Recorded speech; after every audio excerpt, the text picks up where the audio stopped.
Bonjour, petite vidéo aujourd'hui sur le thème des équations à destination de tous les élèves de lycée, quel que soit votre niveau, seconde, première, terminale. Avant de commencer à parler d'équations, il convient déjà de parler d'égalité, puisque une équation comporte une égalité. Je vous propose un premier exemple. Est-ce que cette égalité est vraie ou fausse? Ceux qui iraient trop vite déjà à cette étape-là pourraient penser que l'égalité est vraie. Méfiez-vous, le moins n'est pas dans le carré, je n'ai pas mis de parenthèse. Donc en réalité, le carré porte uniquement sur le 3, et moins 3 au carré ne fait pas 9, mais moins 9. Donc là, premier exemple, voici une égalité, et cette égalité, malheureusement, elle est fausse. On va faire un quotient. 5 au cube divisé par 5. Voici ce que je vous propose à gauche de l'égalité. Et à droite de l'égalité, je vous propose le nombre 25. Est-ce que cette égalité est vraie ou fausse? Alors vous aurez remarqué que j'ai pris quelque chose d'assez simple. Il y a 5 fois 5 fois 5 au numérateur, un seul 5 au dénominateur. Nous pouvons simplifier en divisant en haut et en bas par 5. Il lui restera uniquement 5 au carré. 5 fois 5 qui fait bien 25. Donc cette deuxième égalité, cette fois-ci, est vraie. Les prémices ayant été posées, nous pouvons maintenant commencer à parler du mot équation. Et une équation, eh bien, c'est une égalité particulière. Une égalité dans laquelle nous allons avoir, soit d'un côté, soit de l'autre, éventuellement des deux côtés, une ou plusieurs inconnus, c'est-à-dire un ou plusieurs nombres que nous ne connaissons pas et que nous désignons grâce à une lettre. Nous allons commencer dans cette partie-là par parler d'équations avec une seule inconnue. Et très traditionnellement, cet inconnu, évidemment, nous la notons x. Je vous propose l'exemple suivant. Nous nous interrogeons maintenant sur cette égalité, sur le fait de savoir si elle est vraie ou fausse.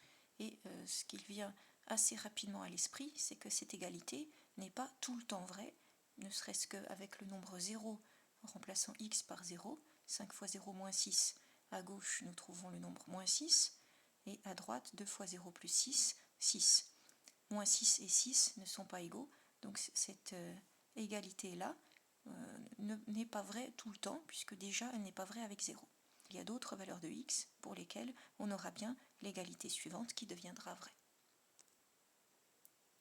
Revoyons maintenant quelques principes de résolution d'une équation, à travers cet exemple notamment. L'objectif est de trouver tous les nombres pour lesquels on peut avoir l'égalité qui devient vraie. Il faut absolument garder une égalité qui reviendra au même que celle de départ. On parle d'équivalence dans ce cas-là. Et une des règles qui permet de maintenir l'équivalence entre deux équations, d'obtenir une équation qui revient exactement au même que l'équation de départ, eh bien c'est de respecter certaines règles, notamment on a le droit d'ajouter un même nombre de chaque côté de l'égalité. Exactement de la même manière, on a le droit de soustraire un même nombre de chaque côté de l'égalité. Le principe va être de ramener l'inconnu du même côté de l'égalité, et plutôt du côté gauche en général. Ce 2x, personnellement, je préférais qu'il soit de l'autre côté pour pouvoir le calculer avec le 5x. Ce 2x qui ne me plaît pas, j'ai envie de l'enlever à droite, mais il s'agira, si je décide de l'enlever, c'est-à-dire de soustraire à droite, je dois absolument faire la même chose à gauche pour que l'équation revienne au même que l'équation de départ. Je soustrais 2x sur la partie de droite, 2x plus 6 si je soustrais 2x, il va rester 6. Je fais la même chose de l'autre côté, 5x moins 6, je dois enlever 2x, soustraire 2x, j'avais 5x, si j'enlève 2x, eh bien il va rester 3x. Et le moins 6 également reste pour l'instant. Étape suivante, j'y rajoute 6 de chaque côté. 3x moins 6, si je rajoute 6, il reste 3x. 6 plus 6, 12. Étape finale maintenant, 3 fois quelque chose égale à 12. Je vais diviser par 3 à gauche et à droite. 12 divisé par 3, ce qui fera 4. Il faut que ce soit le même nombre. La deuxième règle que je viens d'utiliser à l'instant a consisté à diviser par 3 à gauche et également à droite. Et voici ce qui fait partie de la deuxième règle. On peut diviser ou multiplié par un même nombre. Alors, précaution ici, pour qu'on garde bien l'équivalence, c'est-à-dire que l'équation que nous obtenons soit bien exactement identique à l'équation de départ, qu'elles reviennent exactement au même, et donc sous-entendu qu'elles auront exactement, l'équation obtenue aura exactement les mêmes solutions que l'équation de départ.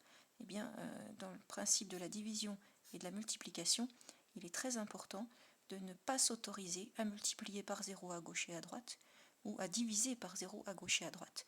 La division par 0 n'existe pas. Par contre, pour la multiplication, on aurait le droit de décider de multiplier par 0 à gauche également à droite, mais à ce moment-là, l'équation de départ reviendrait à 0 égale 0. Toujours vrai, ce qui sous-entendrait que tous les nombres sont solutions pour 0 égale 0. Ça marcherait avec tous les nombres. Alors que nous avons déjà vu au départ, il y avait déjà des nombres qui ne sont pas solutions. Donc l'équation de départ ne revient pas au même que l'équation 0 égale 0. Nous ne pouvons pas diviser ou multiplier par un nombre qui serait nul. Cela modifierait l'équation de départ. On n'aurait plus une équation équivalente. L'équation de départ revient donc exactement au même que l'équation ici, qui est, je remets, x égale 4. Ce qui veut dire que ce soit cette équation-là ou celle-ci, elles auront les mêmes solutions. Et les solutions de cette équation, c'est évident, il n'y en a qu'une, c'est 4. Il n'y a qu'une seule inconnue. Si je décide de représenter l'ensemble des solutions, et là nous n'avons qu'une solution, mais si je décide de représenter l'ensemble des solutions graphiquement, eh bien il n'y aura besoin que d'un seul axe, puisqu'il y a une seule inconnue. Donc dans ce cas-là, je choisis simplement une droite graduée. J'indique par ce point la position de l'unique solution pour mon équation. Voici une manière de représenter graphiquement cette solution. Maintenant à une deuxième étape, c'est-à-dire les équations à deux inconnus. Inconnu x et inconnu y. Ce qui signifie, si on envisage déjà une représentation graphique pour les solutions, ce qui signifierait deux axes, puisqu'il y a deux inconnus, un axe pour les x qui est l'axe des abscisses et un axe pour les y qui est l'axe des ordonnées, que je dois vous proposer un exemple d'équation à deux inconnus, c'est-à-dire une égalité avec un membre à gauche, un membre à droite, dans laquelle apparaissent les deux inconnus x et y. Partons d'un exemple relativement simple, 2x plus y, je voudrais que ce soit égal à 5. Alors évidemment, si je prends le point origine du repère de coordonnées 0 pour x, 0 pour y, 2 fois 0 plus 0, ça ne fait pas 5. Donc déjà, ce point-là d'origine ne fait pas partie de l'ensemble des solutions. Par contre, il serait un premier point de coordonnées 0, 5, qui vérifie bien 2 fois l'abscisse plus l'ordonnée égale 5. Donc le premier point ici, abscisse 0, ordonnée 5, fera partie de l'ensemble des solutions. Et je pense que beaucoup auront déjà remarqué que ce n'est pas du tout le seul. Du moment que je choisis l'abscisse, alors là par contre je ne peux pas choisir comme je veux l'ordonnée, il faut que je m'arrange pour que 2 fois l'abscisse plus l'ordonnée ce soit égal à 5. Voilà un deuxième point qui fera également partie de l'ensemble des points solutions. Si je prends 2 en abscisse, 1 en ordonnée, voilà un autre point encore. En essayant avec 3, 2 fois 3, 6. Ah, 6, là il fallait que je redescende à 5, donc je suis obligée de prendre cette fois-ci moins 1. Si je me mets à 3, je suis obligée de prendre la valeur moins 1. Alors faisons quand même pas trop compliqué, essayons avec moins 1, un négatif. Quand x fait moins 1, vous avez moins 2. Moins 2 plus combien pour faire 5 ? Eh bien nous sommes obligés de prendre 7. Vous constaterez que tous ces points-là sont tous alignés. Les nombres x et y sont étroitement liés. Du moment que x est choisi, mais le y, on est obligé de le calculer à partir de x. Et c'est l'idée de faire apparaître une équation, toujours avec deux inconnus x et y, qui reviendra au même que celle de départ, où on isole l'inconnu y, pour constater comment calculer l'ordonnée à partir de l'abscisse.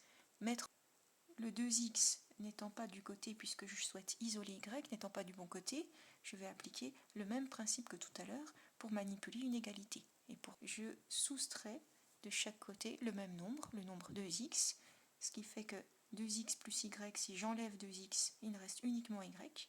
Et là, je dois faire la même chose, enlever 2x, soustraire 2x. 5 moins 2x.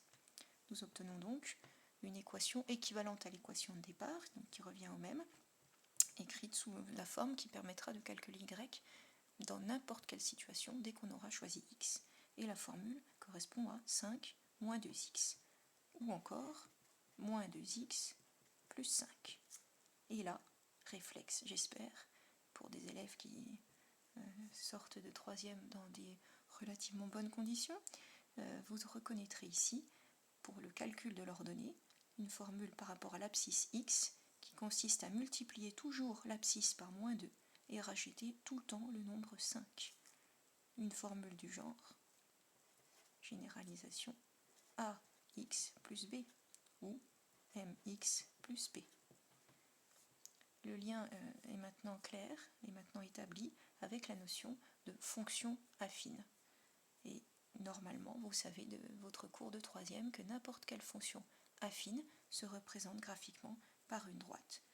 Voici la droite, et donc ce que nous appelons équation de la droite, eh bien c'est cette égalité, une égalité qui comporte deux inconnus, x l'abscisse, y l'ordonnée, et qui nous indique le lien entre l'abscisse et l'ordonnée.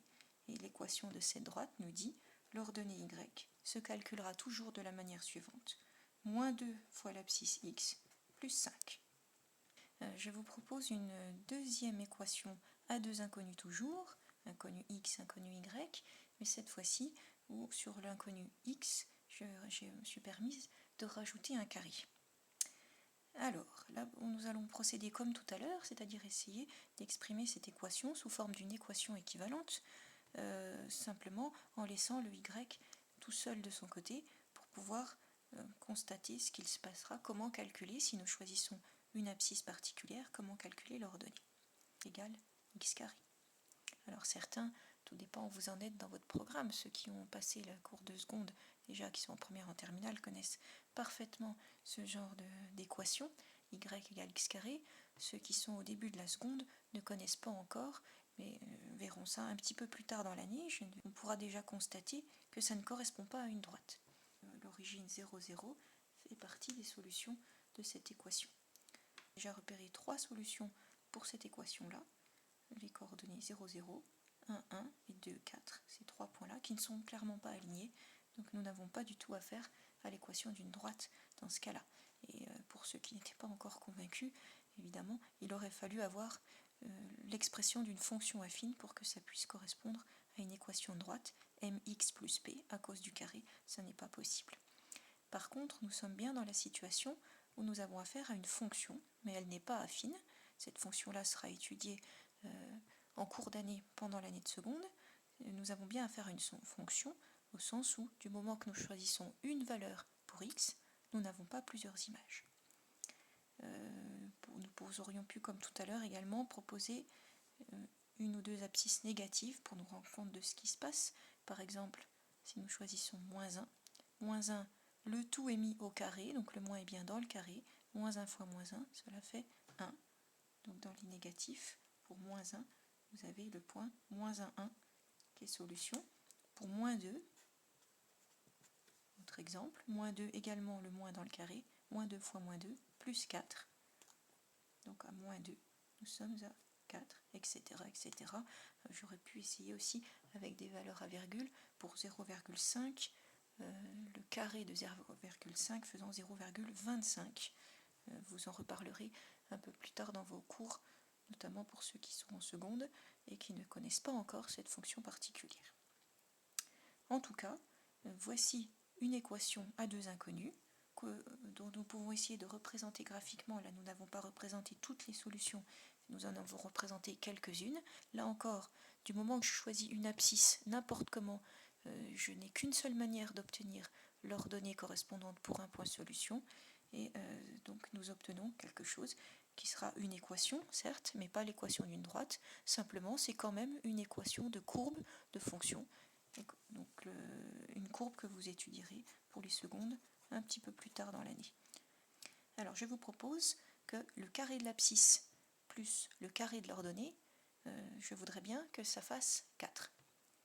Essayons comme tout à l'heure d'exprimer l'ordonnée en fonction de l'abscisse pour que nous puissions, dès que nous choisirons une abscisse x, calculer automatiquement le y qui correspondrait.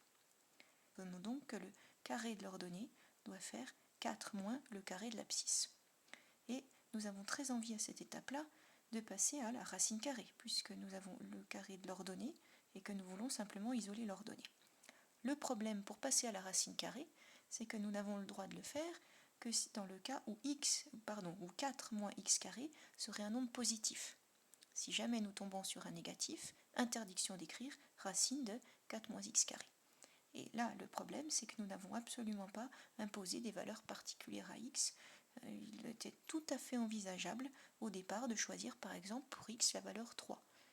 Si je décide de prendre la valeur 3, eh bien je risque de tomber ici 4 moins 9 pour le carré de 3. Ça me donnera un résultat négatif. Je n'aurai pas le droit d'écrire racine carrée de 4 moins x carré parce qu'il y aurait un risque à ce moment-là que x devienne négatif et ça ne serait plus quelque chose d'équivalent à l'équation de départ.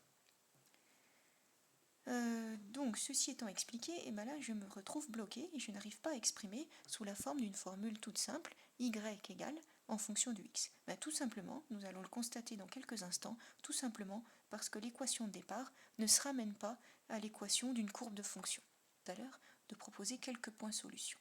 Alors si par exemple je décide de prendre en abscisse le nombre 0, et bien dans ce cas-là, quand x vaut 0, le y carré doit faire 4. C'est le carré qui doit faire 4. Ce qui fait que pour y, en choisissant en abscisse 0, en ordonnée, j'aurai deux possibilités. Pour que le carré de l'ordonnée fasse 4, ça veut dire que l'ordonnée peut faire 2, mais j'ai ici une autre solution, ça veut dire qu'avec la même abscisse, j'aurai une deuxième possibilité en ordonnée, j'aurai aussi la valeur moins 2.